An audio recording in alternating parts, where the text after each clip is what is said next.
Okay, since we got a full house, we might as well get started. Thank you all for being here, colleagues, students, Vice Chancellor Lassen. Glad to see you here. Today's talk is about a very prominent subject matter. Just to give you an example of this, Foreign Affairs, which usually is an elite magazine, as some of you might know, and doesn't respond to popular politics so quickly, did in the November-December 2016 issue. They have an entire issue, The Power of Populism, which also includes, believe it or not, populism in this country, and say it's as old as apple pie. So we are very pleased to have Dr. David Wineroither with us today. Dr. Wineroither is currently situated in Budapest, where he is a research fellow at the Center for Social Sciences of the Hungarian Academy of Sciences, and also on the faculty for public administration at the National University for Public Service in Budapest. He has, in the past 2 years, been a guest professor at the University of Alberta in Edmonton, and prior to that he was an assistant professor at the University of Innsbruck. That's where our paths crossed. He got his training in Innsbruck, and he has been taking it from there. He is an expert on democracy and just came out with a volume on democracy in Austria, or really Austrian democracy comparatively seen, in German, and that's the second edition of that volume, which we edited with an Innsbruck professor, Ludger Hilms. He will work with us on our next volume of Contemporary Austrian Studies, which is a journal that Center Austria publishes, on volume 28, which is also dedicated to the issue of democracy in Austria. In fact, I looked up his previous lecture, which he held here in 2012. He also talked about democracy in Central Europe. So in a way, he is returning to that theme, mainly the threat to democratic regimes currently through populist governance. So Dr. Wineroither, we're very happy to have you here, and we're looking forward to your talk. Okay. Well, Günther, thanks very much for the kind invitation and introduction. I can see that the topic sells almost equally well on both sides of the Atlantic Ocean. So it's a nice turnout. Thanks to everyone for coming. So this is going to be a comparison of two sets of countries, since Austria belongs, commonly perceived as such, to Western Europe, and the two others, Hungary and the Czech Republic, to Central Eastern Europe. But the two countries, Czech Republic, Hungary on one side, Austria on the other side, they got democratized under fairly different circumstances, belonging to different waves of democratization. Austria twice over the course of a lost war, as we know, World War I, World War II. And in the Hungarian case, it happened, of course, in the Czech case, it happened much later in 1989. And in the Czech Republic late in that year. So I will focus not so much on right-wing politics and how populist the politics in both countries would be, but more it's an endeavor into the electoral fortunes of parties and politicians that we may accurately label as being populist. Populism, as again we all know, is a pretty elusive concept. Yeah? It's a catchy phrase sometimes, but there should be sometimes given more consideration in terms of defining actually crucial elements, or something that would qualify as a conditio sine qua non, something that has to be there as a core ingredient. In its absence, we could not talk about populist politics or populist party, or populist candidate or elected politician. So my brief statement on the subject matter would be what I see as such a core ingredient, something that has to be there, is a really heavy engagement on behalf of politicians or parties in blame avoidance strategies. Just like in Northern America, and something that was not quite there in Western European politics, at least a couple of decades or a couple of generations ago, the business of governance, of being represented in government became a highly unpopular thing with vast majorities of voters. So any kind of party, any kind of politician, they feel that sort of heat. And it's a particular challenge because this is where populist parties and politicians are the most vulnerable. They address it in a way that is very specific, and I find it, at least I find it, that it comes with a heavy engagement in blame avoidance strategies. Not necessarily, that's not a sharp trade-off always, sometimes it is, not always at the expense of credit claiming. But often there's that sort of imbalance. And in the past, comparisons between, well, US politics and the state of democracy and what's going on in European economies, societies, cultural affairs, politics at large, these comparisons have been overstating similarities in the past. So there's been quite a bit of abuse, not only in political science.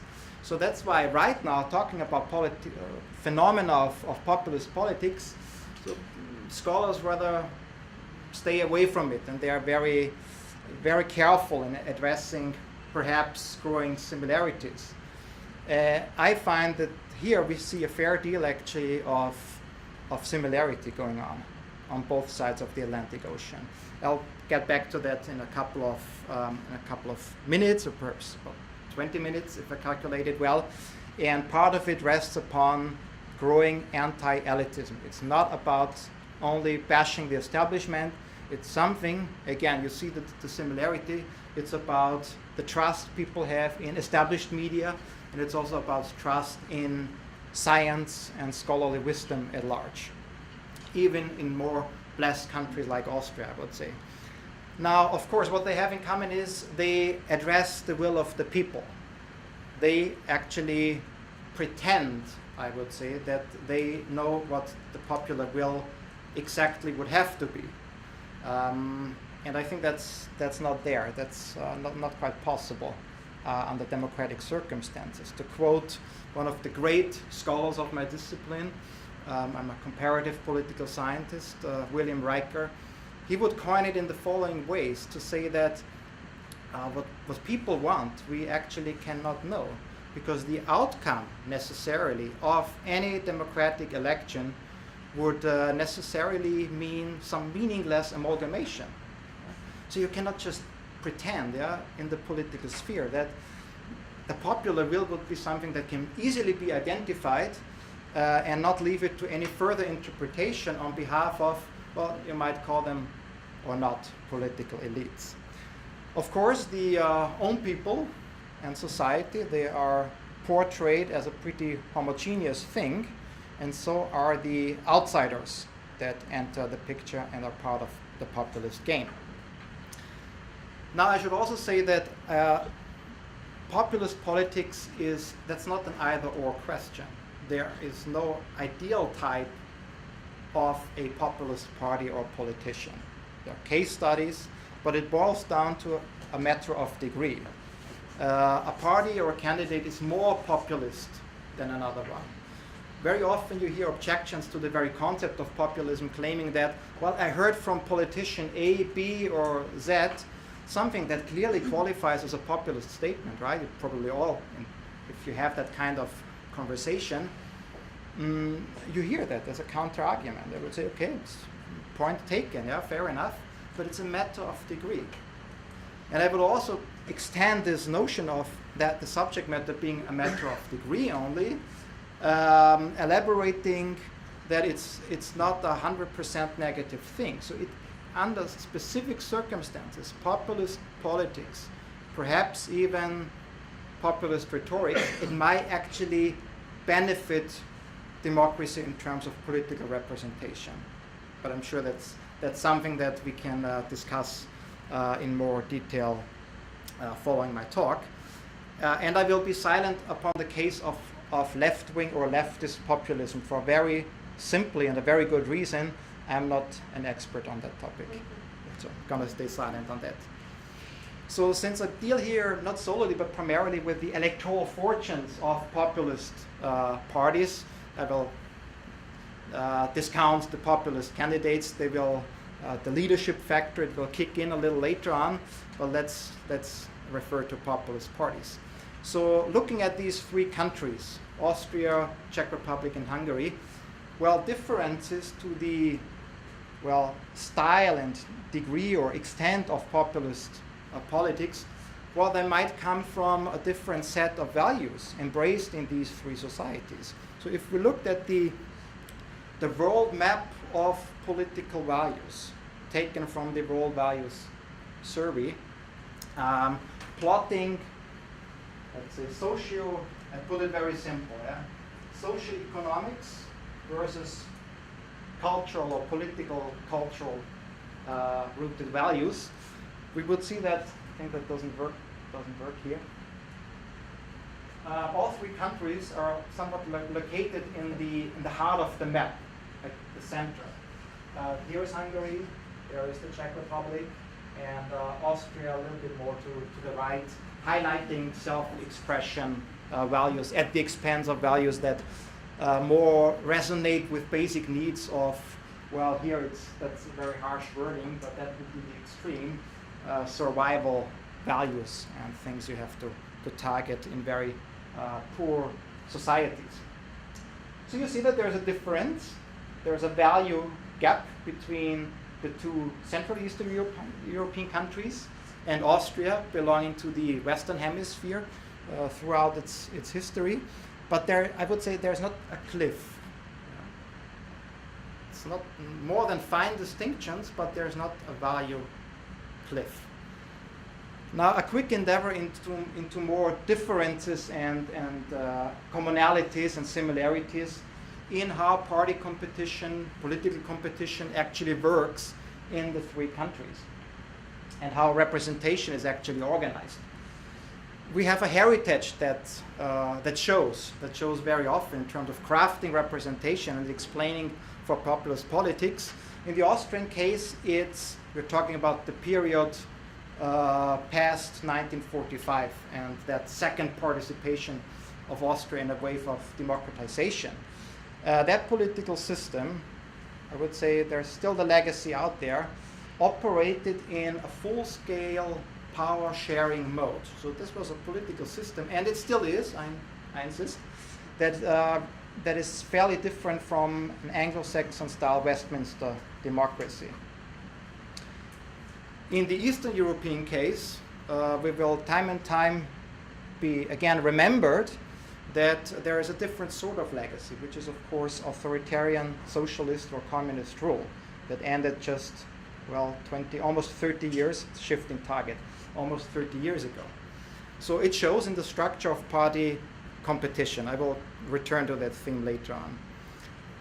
Now, one of the key tasks of these fresh Central Eastern and Eastern European democracies has been to actually institutionalize their party systems. And they're still more fluid than Western European ones in terms of electoral volatility. There are many voters shifting from one party to the next in multiple rounds of elections. Parties actually have very weak societal links. They split, they merge, they disappear. There are new competitors on the stage. So this is something that at first hand we could portray as, well, business as usual in democratic politics, right? But if that is going on at a too quick pace, we run into the trouble of crafting responsible partisan government. If a party, for instance, just to give a quick example, if a party knows that however it performs, whatever its ambitions and the ideals it pursues while in office, again, difficult task, both in Western Europe and in Eastern Europe. If it knows for sure that, well, in the following general or federal elections, they will be punished and sanctioned anyway. Maybe the party will not even make it into parliament again. That creates, just one example, that creates the danger of a moral hazard and rent-seeking strategies. And altogether, it undermines actually the policy component of political competition and accountability. So the stronger element, but that's not something confined to the two Central Eastern European countries in the set, that's something that highlights the importance of political clientelism, something that is part of the game in any democracy, even the most affluent ones, so to a surprising degree, but it's not a specialty of younger democracies. We will see in a moment. And the party systems, somewhat corresponding to the notion of higher volatility, they range from, and that's actually an exception in the Hungarian case. There you have a dominant or predominant party, the current party in government and its prime minister, Fidesz, with Viktor Orban. They recently got re-elected for the second time. It's his third consecutive time as a prime minister, something very unusual, actually unique. Across Europe, I would say. He got re-elected. It's his fourth term altogether. He got re-elected at a high turnout with an absolute vote majority. That makes it distinctive from what is going on in any other country in Europe. Possibly, we'll have to think that over, but possibly in the entire Western democratic hemisphere. The other extreme here would be the Czech Republic, because there you have a fragmented party system. I think there was no fewer than 9 parties that came in last year in their general election above the relevant threshold of 5%. 9 parties above 5% vote share. That's fragmentation. And the Austrian party system would be a multi-party system, somewhere located in between. So where the legacy, the consociational one, or the power sharing mode in Austria, and the authoritarian socialist legacy, how they converge is in cultural protectionism, to which the migration issue belongs, and which favors people casting their votes for right-wing populist parties. That's of somewhat increased salience relative to for instance, socioeconomic issues. Now, if I wanted to use a market analogy here, what explains the electoral fortunes of right-wing populist parties in these 3 countries would be actually things that are rather located on the supply side. So I would say that why populist politics is on the rise in a number of countries more has to do with how political competition is set up, and whether they're corresponding offers of political parties, whether they behave as political entrepreneurs in an effective way, and not so much looking at demand side changes, whether actually people's values are changing over time. There are some factors, I would say in the Austrian case, clearly it's supply side factors that outweigh the demand side aspects. This is more dynamic here.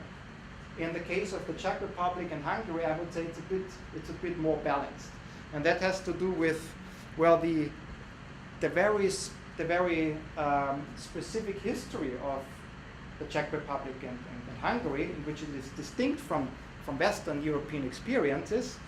They have a different view on matters of national sovereignty, something that became more salient over joining the European Union, of course. And it also intervenes with the question of, well, who has the authority to decide who is entering one's country, right? There was, I don't know whether that's common knowledge here, but based on EU law, the Hungary and I think Slovakia objected it, and also the Czech Republic. So there's kind of an alliance on the immigration issue. These 3 actually objected the idea of, well, relocating migrants, asylum seekers, refugees across Europe. They would be net receivers under this regime. And based on European law, that could be enacted against the will of these 3 countries, based on the rule of a qualified majority vote. So they had no absolute voting power. But this is something that explains why the migration issue in these countries, and for a difficult reason in the Austrian case, simply for the sheer numbers, the quantities of people entering Austria in particular, similar figures per capita like we experience it for Germany and in Sweden. That's the top 3 countries to accept refugees. So that explains why it's not just cultural protectionism being important here, but it boils down to the issue of migration. And if you ask people in public polls, well, what is the most important topic? Most of the time, people will respond, it's migration. If it's about, well, fix the healthcare system, it's linked to your views on migration. If it's about perhaps even, well, the educational system, not perhaps, that's another example, or balancing the annual budget, fixing or unemployment, or fixing the national economy, very often it would actually be linked to people's perceptions of migration being a good thing or a bad thing. So for what these three countries that I introduced to you have in common is that migration is of very high salience. So this would make the case actually saying that it's the supply side of politics that explains the electoral fortunes of right-wing populist parties for pathological normalcy. That's a term coined by a political scientist that works in Georgia and whose work Günther and I appreciate very much, instead of normal pathology. That the later would mean that it's the change in values of people in society, embraced by society, that explains their fortunes and them being on the rise. Well, here I would insist that it's rather the supply side. It's about modes of political competition. Now, one feature that three countries have in common, and which is commonly seen as a driver for right-wing populist vote, is the extent of engagement in political clientelism, and we locked it against, well, the level of economic development of a country. The relationship is curvilinear, so it goes down for the most affluent capitalist countries, right? And you see that all three countries we're talking about here, Austria, the Czech Republic, and Hungary, they are located far above the fitted or adjusted line, which means that they are notorious for their extent of clientelism. So that's what all three have in common, the Czech Republic to a lesser degree. Now that's something that boosts right-wing populist vote as any kind of protest vote. Still, I would say that's not the main factor in explaining their fortunes. I would rather resort to the idea of dimensional salience. So competitive space in Western Europe, it's with minor adjustments, it's a similar story in Northern America. But I don't want to go too far into these comparisons at the time, is more largely two-dimensional. State intervention versus the free market, or again, the socioeconomic axis, left and right. I put it very simple. And then people's views and the corresponding, more or less corresponding offers of politicians and political parties on, well, the cultural dimension. Yeah. Values, libertarian, universalistic, or authoritarian, communitarian. So we have these four sections or quadrants. The political left currently is losing elections, it's losing, social democratic parties are losing their status as largest parties in party systems. The political left in its entirety as a bloc or a political camp, it's losing majorities as well, mostly because of a transfer of votes. There's also the question of mobilization, demobilization, but they are losing their core constituency, the working class, or specified segments of the working class. Now, and then the idea advisors have would be, well, you have to embrace that core constituency. Get back to where you have been to, right? And that's taken from that's the location of voters or classes and parties in the 2006 Austrian general federal election. And what you can see is that's where you find the working class represented is exactly where the Social Democrats have been at that time. It's a puzzle, not a miracle, but a puzzle. And a significant portion of these voters, quite a long stretch, goes to a party that represents the populist right, which is very far from their location, actually. Talk about policies here. So the only explanation that colleagues of mine and myself we came up with is that it's a matter of dimensional salience. that these voters largely discount parties and politicians' offers on socioeconomic principles. They discount their portfolios, which in part has to do, in the Austrian case, with the setup of the welfare state. It's a very elaborate multi-causality argument, but it comes down to the argument that, well, in the Austrian system, the mainstream parties can actually not make a credible offer for benefiting or sanctioning their voters or the voters of other parties when it comes to socioeconomics. Their hands are kind of tied, which has to do with the kind of welfare state type we have in Austria, and with programmatic convergence of the Social Democrats and of the mainstream conservatives. In Hungary and the Czech Republic, we see that socioeconomics are also somewhat discounted for a different set of reasons. And maybe I actually jumped over it, but in the Austrian case, it's not only a matter of relational dimensional salience, whether people vote on socioeconomics or cultural issues. On the cultural axis or dimension, it really comes down to migration. And why is that the case? Because you have a number of other cultural value-related issues that structure political competition in other countries. You will see the examples, like in the United States, pro-life or pro-choice. You have to have an opinion, and you have to state it publicly in this country. In Austria, when it comes to pro-life or pro-choice, it's not the salient topic, because parties have different opinions on it, but they don't emphasize them.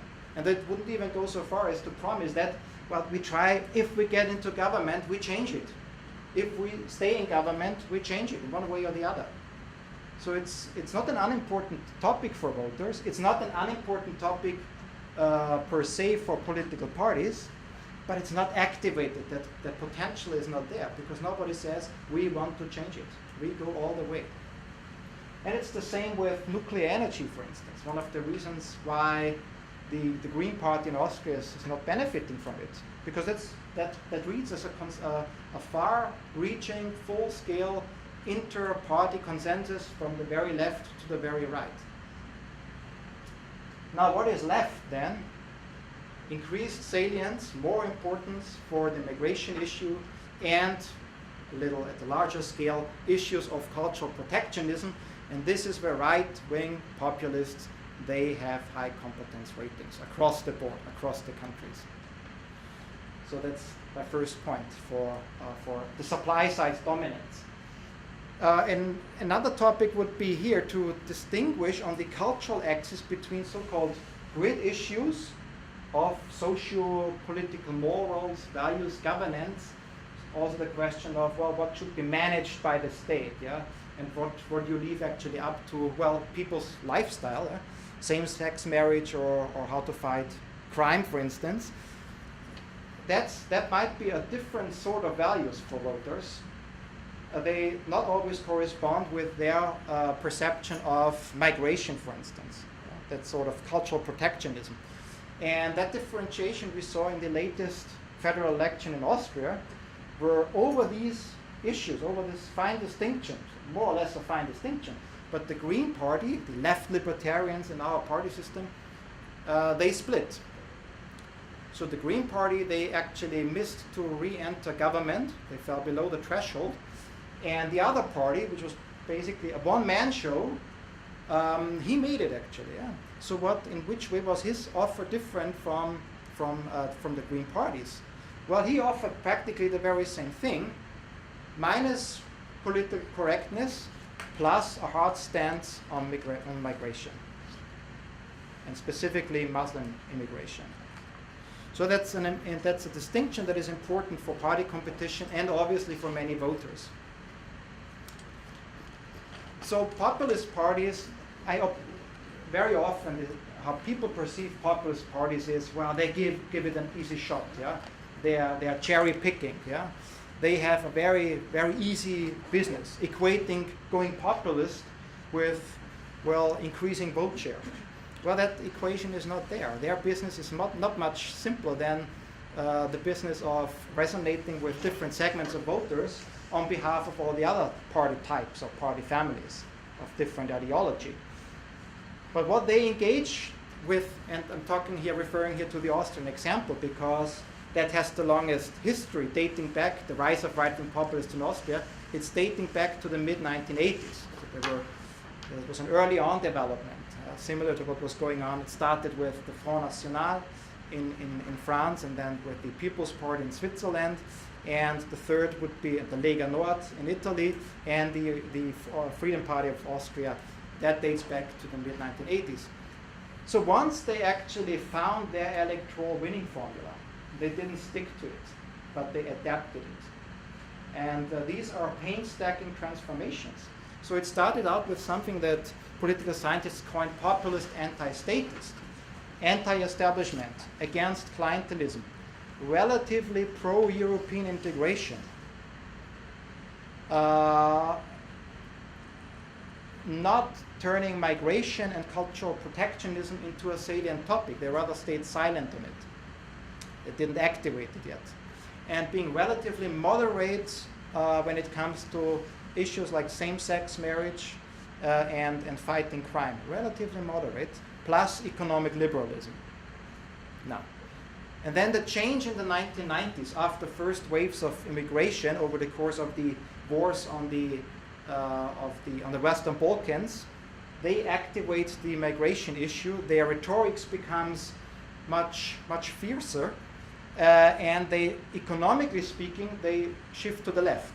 I should point it here to the left. Yeah. So quite a bit of change. Plus, they add Euroscepticism to their portfolio, or they reach out to voters. That's quite the change for, well, we talk about not even a decade. Past, they had figured out their initial winning formula that had worked well at the polls throughout these years. So they adapted themselves. And in the 2000s, they actually took it a step further. They became represented in government, the Freedom Party. They split. Later on, they would merge. But while they were split, and at the time there was a third right-wing populist party actually competing for votes, 1, 2, 3. What they started to engage with was that there was actually a division of labor. It was not a strategic move, or they did not talk about it. Yeah, I try to address this segment of voters, you try to address the other segment of voters. Well, it just happened because I would say that competition works. Yeah? These are parties, highly professional parties and party managers competing for votes under conditions of, well, intensified competition compared with the past, with all the party identifiers out there and frozen party systems. So they tried to reach out to voters by making different policy offers. One party would actually resort to the populist anti-statist one, and the other one continued the more radical right stream. But they also differentiated over their form of what they offered voters in terms of charismatic leadership. So both actually emphasized the charismatic features of their leaders, but one was an authoritarian top-down style decision maker, and the other one, well, disguised himself in the vein of an elder statesman. So, and that's what they did over all the potential linkages to voters. Competence to govern or casting a protest vote would be another example. So the important question then would be, well, did it show in the class background or the socio-demographic background of their voters? And it for sure did. In the two, it would be easier to show that. If we looked into the vote in the mid-2000s again of small business owners and farmers, the more moderate one, the BZÖ on the top, that's the more moderate, the populist anti-statist one. It outweighs its more radical fellow right-wing populist party in that segment, petit bourgeoisie, by 2-1. If we looked into the vote of, well, large segments of the working class, well, the more moderate one got outnumbered by the attractiveness of the more radical version, 4-1. And if we added information for these segments of voters, including their socio-demographic background, their age, and whether it's we talk about women, female voters, or male voters, it would show that the constituencies of these two parties in that election did not overlap at all. So that was their specific way of dealing with intensified competition, potentially competing, since both qualify as right-wing populist parties, for similar segments of voters. And that's why actually they managed to expand their voter base. And together they secured almost 30% of the vote share in that federal election. Now, we come to the top of it, the leadership element. When it comes to deciding election, I think most accounts overemphasize the importance of leadership or of leaders' charismatic qualities. Because it's very easy for other parties that lack such a candidate to actually mobilize voters against that charismatic perception. But I do believe that for that kind of painstaking transformations of parties, to keep them competitive, to make them more competitive, emphasizing vote seeking over policies, your own values, and they might be at odds at times, there might be a trade-off, a sharp one. I think for that process, the leadership element is a key element. Now, if we looked at the three prime ministers in the three countries, the Czech one, Andrej Babiš, he would be the only one to qualify as a genuine populist. He's anti-establishment, he's a self-made, more or less self-made millionaire or billionaire. Nobody knows exactly, but it's the same in this country. Little hit. So, I mean, he could credibly sell himself as an anti-establishment politician, because those are all corrupt. Not only clientelistic, there's patronage going on, but they're corrupt, clearly. Well, there are actually corruption charges against him right now, out there, hanging, wavering out there, and he publicly stated his willingness to interfere with all his given power as a prime minister to bring down the charges at whatever cost and price. And about his policies, well, that's a mixed bag. We don't really know, or there are many proposals that don't quite make sense, because it would be one going at the expense of the other. You cannot pursue these 2 or 3 policies, or you have to prioritize some of them. He's quite vague on that. I don't know, more than a year into his term. Now, Viktor Orban, the Prime Minister of Hungary, re-elected on a number of occasions. Well, his policies I would rather describe as shifting. I mean, he has been the undisputed party leader for nearly a quarter century, which is another remarkable feature of the man and of his party and of Hungarian politics. So there's a shift, but I would rather say it's a gradual shift. He does not really qualify as a populist, except for him attacking Brussels, the European Union, when he should actually be talking about his fellow prime ministers and heads of state in the European Council. He would always refer to the easy target, which is anonymous Brussels bureaucrats that tie his hands on matters of prime importance for the country. And of course, again, the prime example I'm talking here about, but not the only one, is migration. So there is consistency, programmatically speaking. It's a cohesive party, at least when it comes to socioeconomics. It's not quite populist features. Foreign policy is a different story in his case, but still not a populist one. They take a free rider position whenever it's possible. On the 35th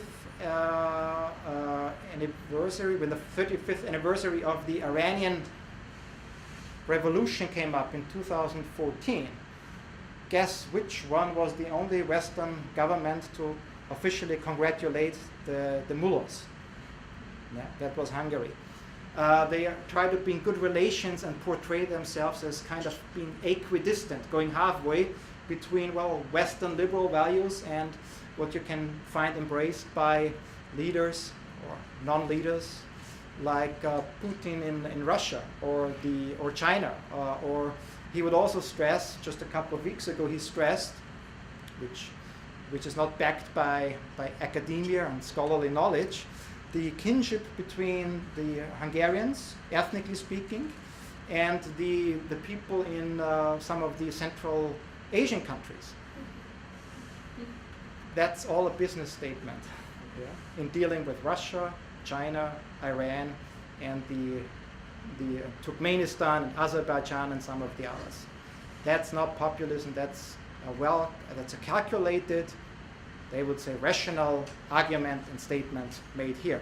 And number 3, from Austria, Sebastian Kurz, one of the youngest prime minister in Western democratic history.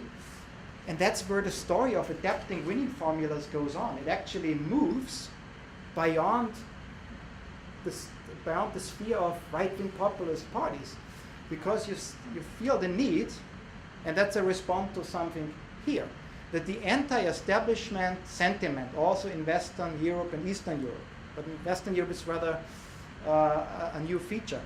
It's so remarkable, it's so much on the rise that even centrist parties, they switch from containment of right-wing populism and embrace at least some of these values. So there's contagion from the right-wing populist front or side. If you look at more examples, Babiš, self-made billionaire. In Hungary you had, with a less successful bid, actually backing the radical right party to the right of Fidesz, Orban's party, Lajos Simicska, another self-made billionaire that entered politics. Frank Stronach in Austria. So all these, that's a new feature in all these countries, even more so in Austria. It's more pronounced. So the story is that the conservatives, the mainstream conservatives in Austria, jump a little bit, they at least felt the need, and that's, you cannot be more establishment.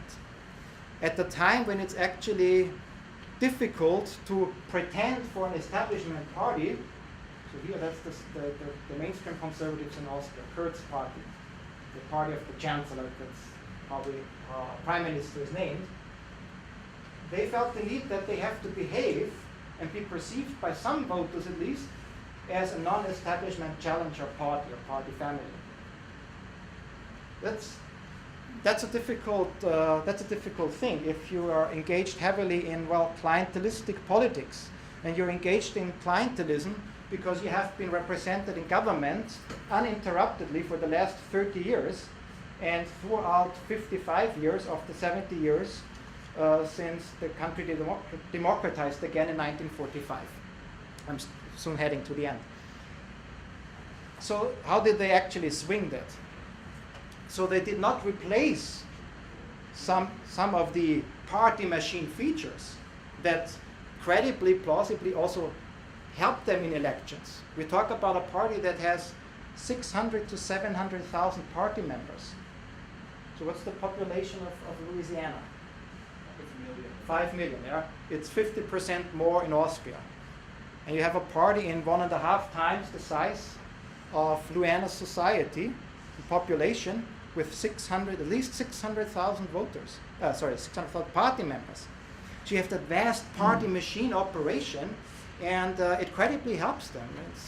That's also partly strength, but it comes, or in the past it came at the price of programmatic rigidity. Yeah. You saw all this programmatic flexibility on behalf of the right-wing populists. Well, here we have a case of programmatic rigidity. But he augmented it, he supplemented, he did not replace these features, even though parts of many voters perceived it as being, innovative, a new thing. There's a transformation of the party. Well, it was not. It was like supplementing their portfolio by strengthening the party leader, by introducing personalized intra-party candidate selection. Well, that's something that you deal here on a routine base in the United States and the state level and below. Well, for the party state, the party democracy in Austria, that's a new thing.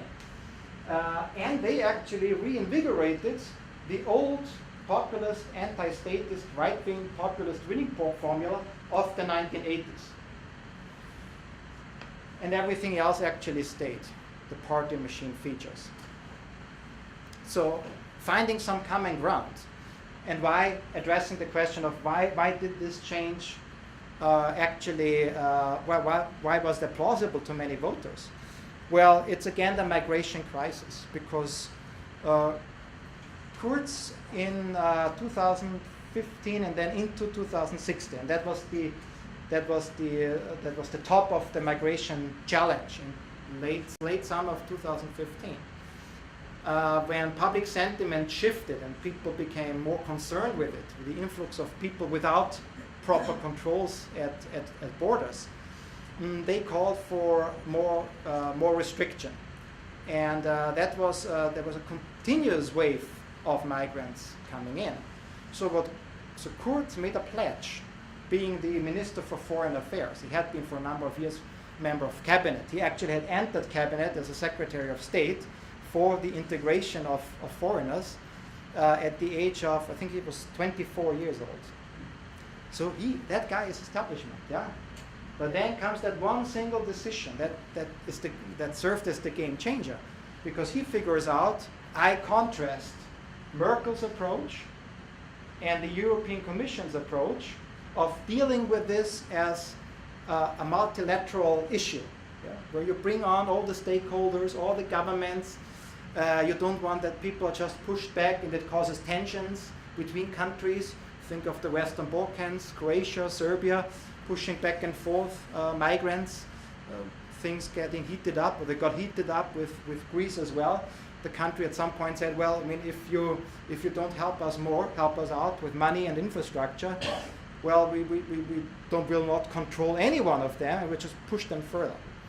And Kurz's approach was one that emphasized that dealt with it in a bilateral way, or at circumventing at least the European Union institutions, and he could actually, not him alone, but this is how it was perceived in Austria at least, he managed, together with other governments of the countries affected on the Balkan route, so it starts with Turkey and then it's Greece and Macedonia or Albania and the former ex-Yugoslav countries, they found an agreement, and doubling on that, Merkel actually came up with the idea of having an agreement with Turkish Prime Minister, that time Prime Minister Erdogan.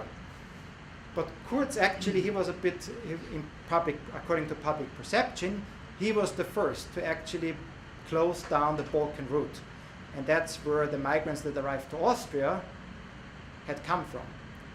So here you have one of the few decisions where a politician could say, look, I make a promise on an extremely salient issue, and I act as a leader, not by my personal example, not by being an authoritarian leader, but I organized something that made a difference, a lasting difference. And even more so, I do it against the establishment. I do it against the European Union, Brussels, whatever you interpret into it. I do it against, if I may say so, against Angela Merkel's multilateral policy and approach.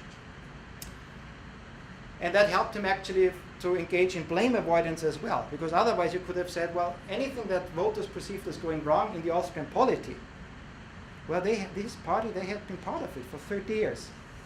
So that would be my explanation. A final note on leadership. I think we face a crisis of leadership. Leadership works if the politician, the prime minister or the head of state is perceived, I would say, rather as an authoritarian figure. Not by someone who leads by personal example. If you looked into his behavior, his lifestyle, his personal, perhaps non-political accomplishments, here with the exception of having made a fortune as a self-made billionaire in the past. That's the one exception. Also, people, it seems to me, they don't want to be convinced anymore by political leaders. Representation in Europe works fairly well. If you look at salient topics, this is what people want to have, or a majority of people, and this is the corresponding offer of parties when they're rallying for votes, and this is what they do once they're elected to office. It's corresponding, yeah, with quite some precision. There's one party family, and there's one topic where there is a cliff between their voters' perceptions and what they want to do and what they actually do. And that's the social democrats across Europe when it comes to migration. Now, you could say that, oh, they are this liberal whatever, yeah, and can slam them for being so much establishment that they don't feel the needs of their voters. Or you interpret it in a fairly different fashion. You say, here, perhaps, just perhaps, we deal with something very old-fashioned. Values. Where are the values? So I would say you can find them there for this particular party family as an example when it comes to the immigration issue, whether you like it or not. So the one slide before the last, I said it already before, I think there's a lot of common ground for the rise of populist politics and why these people and parties, they're actually getting elected. So if we talk about policy proposals, what almost all of them have in common is that they pair economic liberalism with nationalist rhetorics. In some countries it would be about national sovereignty, in others it has a more Eurosceptic touch, but that's a couple there, and it resonates well. You have the element of political entrepreneurship, because we have politics being entered successfully by entrepreneurs, by billionaires, or they act as political entrepreneurs by coming up, proposing, and transforming perhaps already established parties by combining new features, new linkages in their attempt to reach out with voters. Then I've already discussed that, the business of blame avoidance, which I think is key, at least for parties that in the past have been represented in government. And there is anti-establishment sentiment and anti-elitism, not only about political elites. So to sum up, it's cultural protectionism and it's questions of national sovereignty and leadership as the three main drivers. I would say on both sides of the Atlantic Ocean, and that applies to Western Europe, and it applies to at least Central Eastern Europe. And I'm a supporter of the pathological normalcy hypothesis. You have learned that, taken that already, that it's mostly supply side factors and not so much shifting preferences, shifting values in societies at large that account for their electoral fortunes. And third, well, to wrap it up, looking at US politics and the three examples here, I think there's quite a bit of resemblance talking about populist winning formulas. Thank you so much.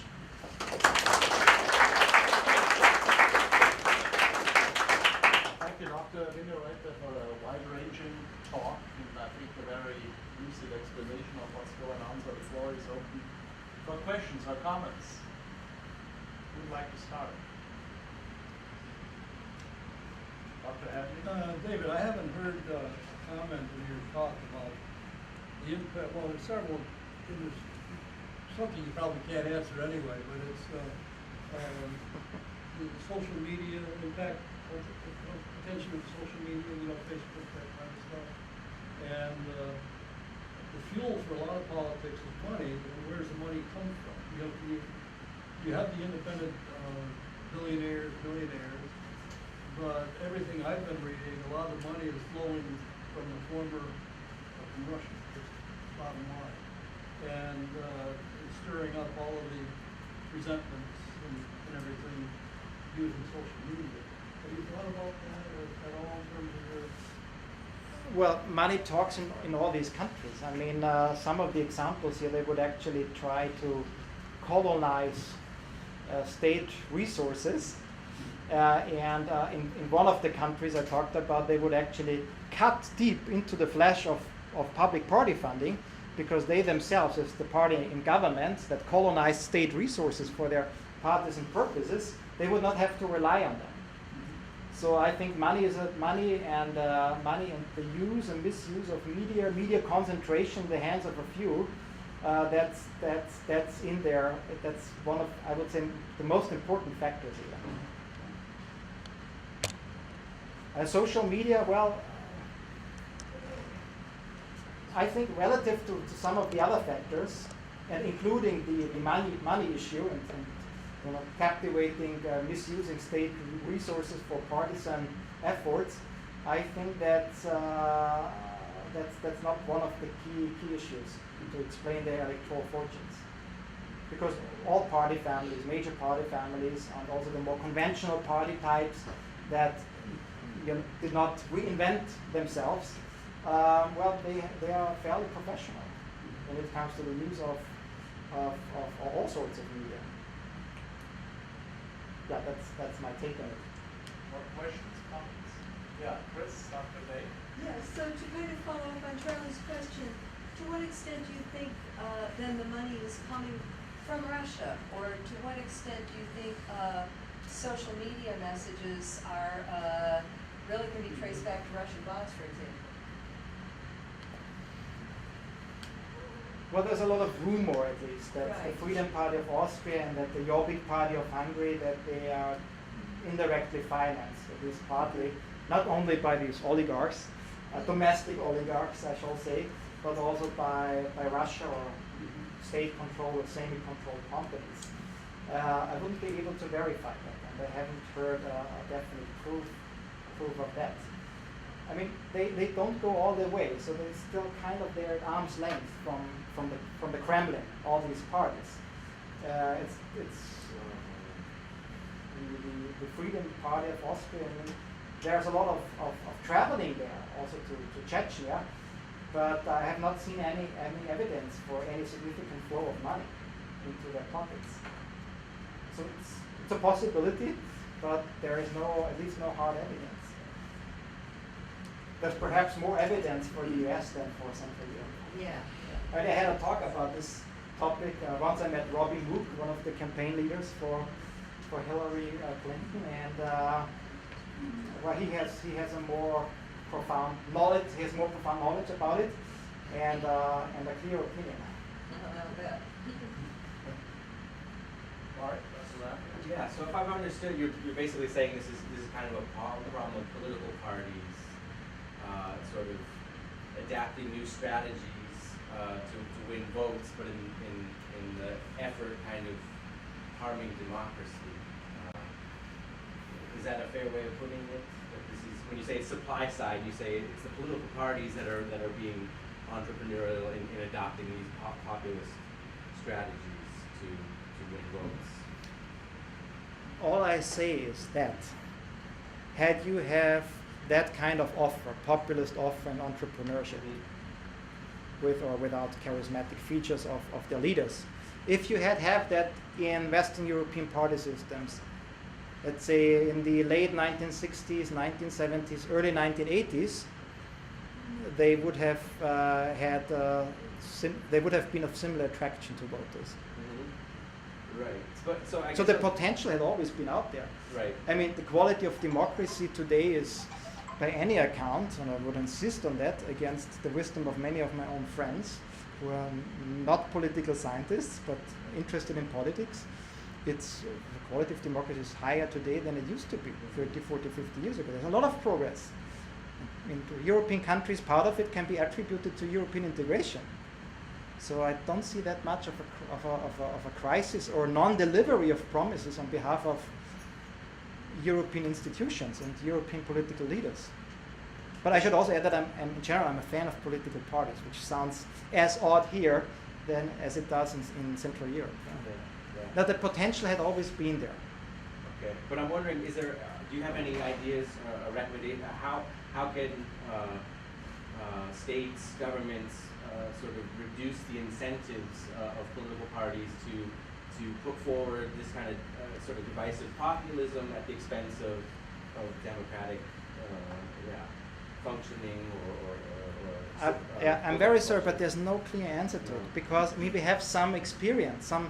There's evidence from countries where the major parties, the mainstream parties, or all other parties tried containment strategies. Sometimes it worked, or for a while it worked, and then it fired back. Others there had been contagion already a long time ago on some social democratic parties and on mainstream conservative parties, Christian Democrats, secular conservatives, Tories, for instance, in the UK. There is no definite, I don't see that there would be a clear pattern at the polls. Sir? Would you mind unpacking pathological normalcy a bit more? Yeah. So it's the same argument that in the past you didn't have populist or radical right parties, which is actually not true because you had a number of them that qualified as being neo-fascist, like the Alleanza Nazionale in Italy. So that's why I said that segment had always been there.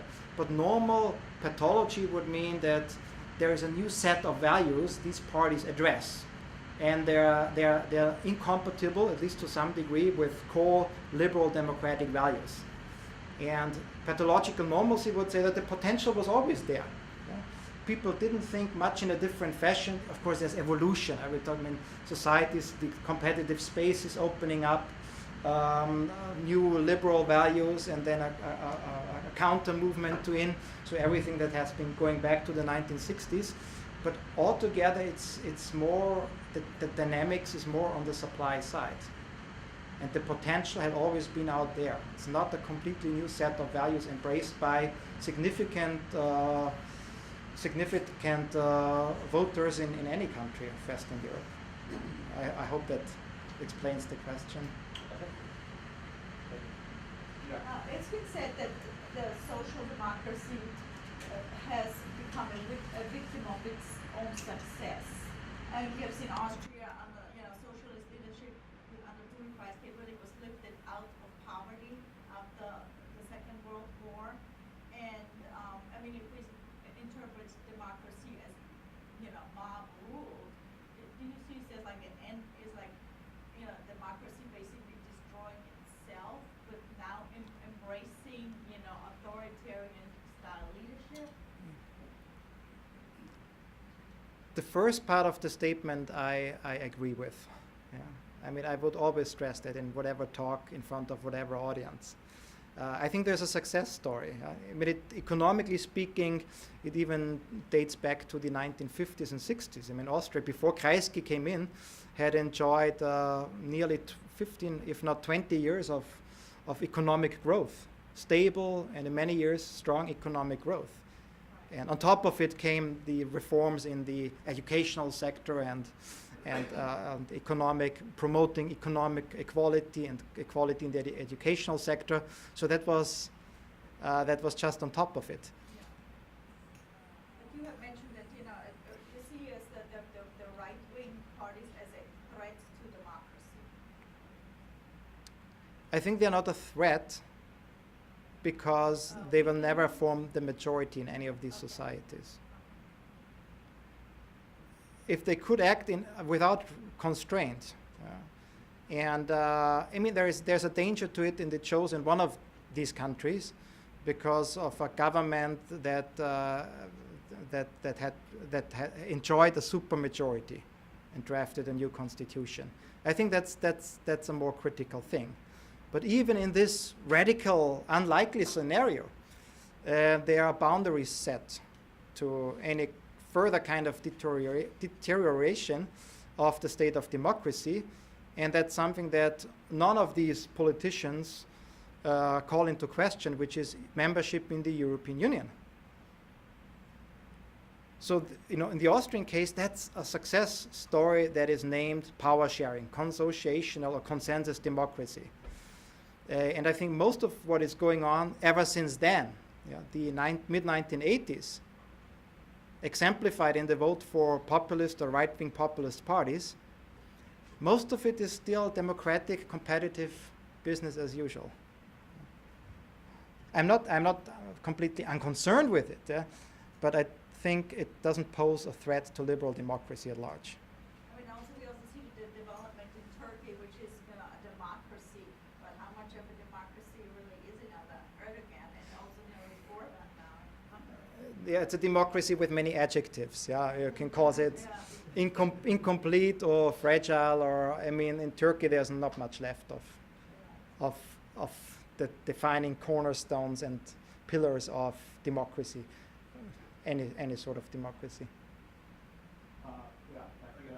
In your opinion, please, how do you see the impact of the populist movement and anti-globalization and all that stuff, anti-free trade? Mm-hmm. How do you see the impact on the new economy that's being formed? As compared to the progress that we've had since after World War II and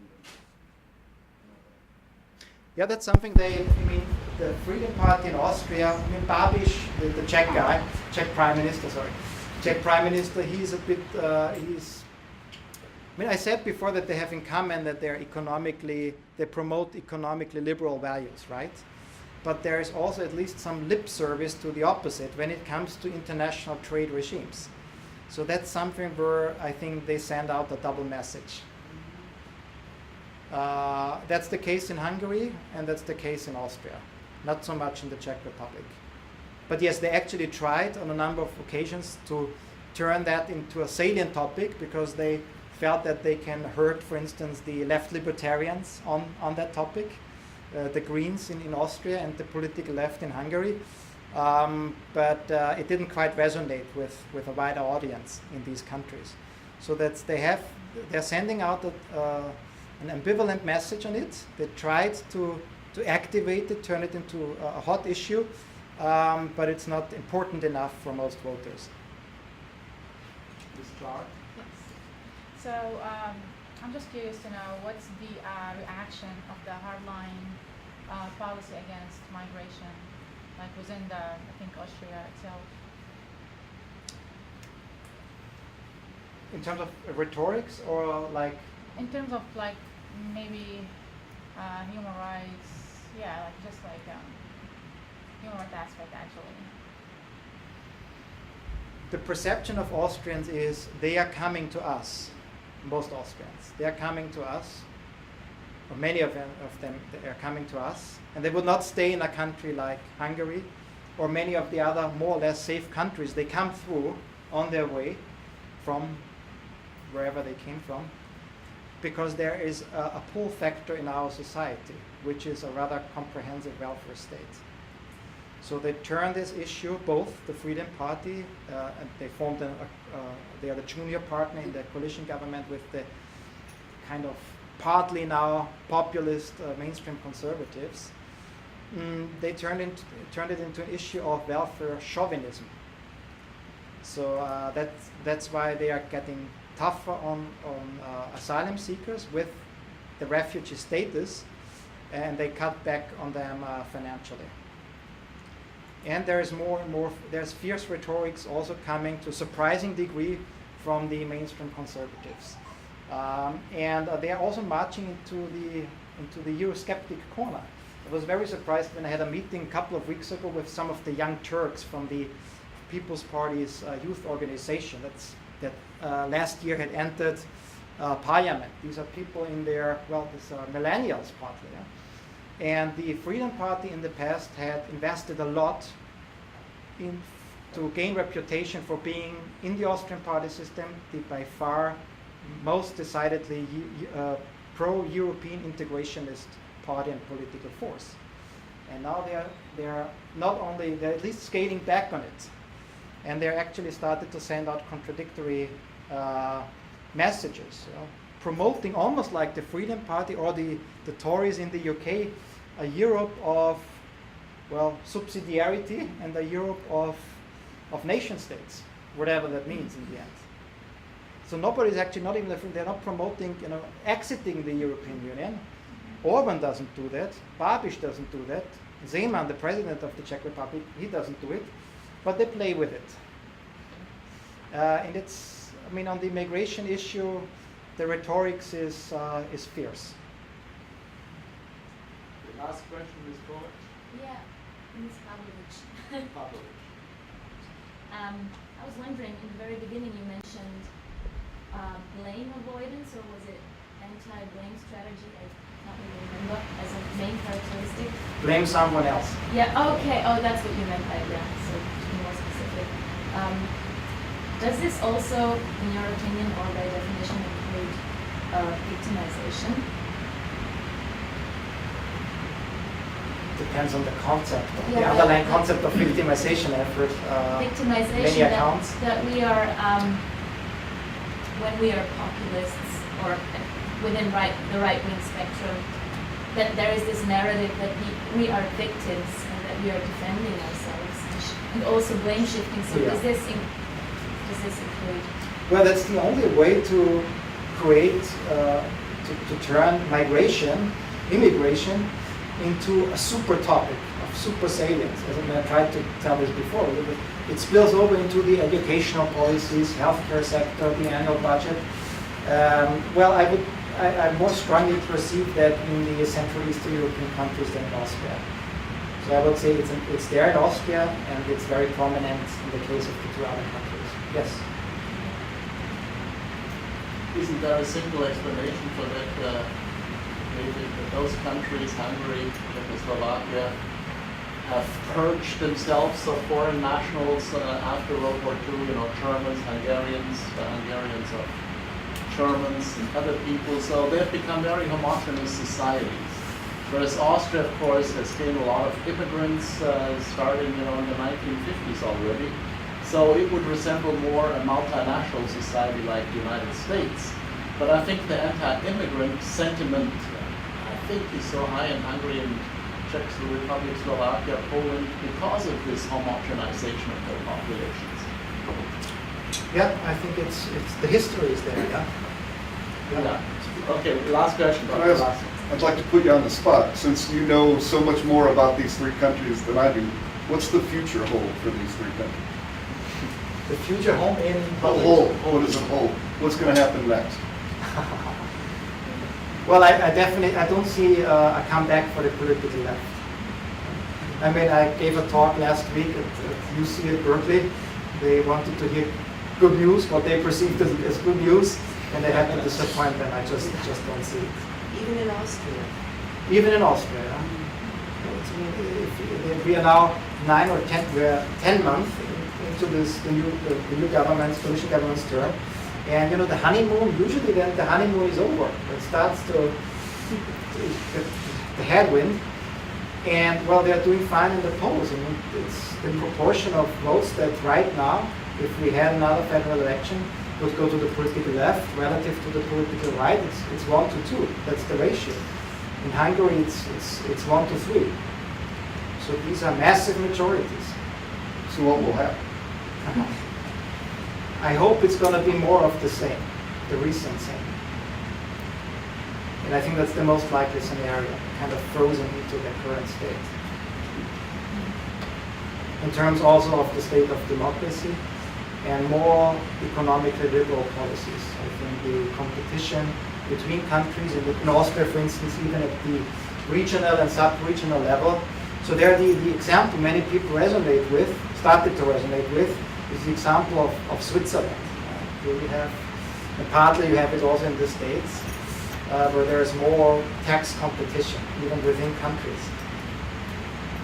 So that's why I try to stress that there is a comeback for economic liberalism.